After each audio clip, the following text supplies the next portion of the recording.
Bum, bum, bum, bum, bum, bum, bum, bum, bum, bum, bum. You asked for it. Look at that.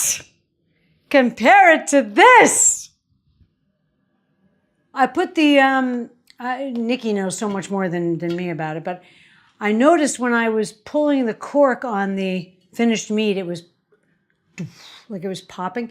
So I put this back on. Probably not necessary. You know more than me. I don't know. But it did begin a second fermentation after I filtered it. But this is my finished mead.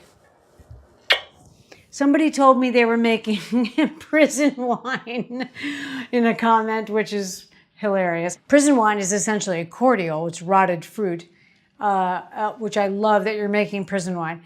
But anyway, this is my finished mead.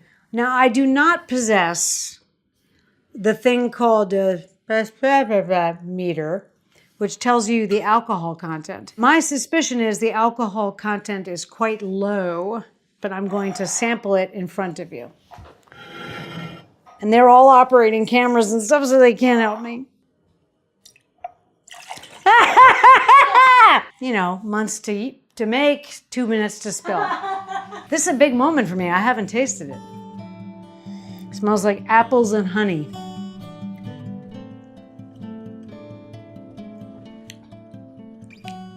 Wow, that's kind of superb.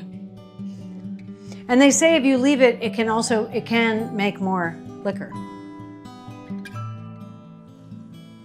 It's not elderflower. What made us sick, Reggie?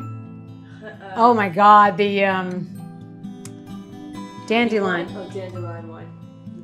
What do you think about that? That's pretty. Isn't it pretty? Yeah. Well, I'm pretty happy with that. I would say it's 4%, 4 or 5%. Try that. It's really, really good. It's so light. Very, very light. Hardly alcohol at all. It has an interesting, beautiful hazelnut ending. Do you taste that? That's nice. There's nothing in there but honey. Isn't that amazing? I'm actually freaking thrilled with that. That's much better than I thought it was going to be.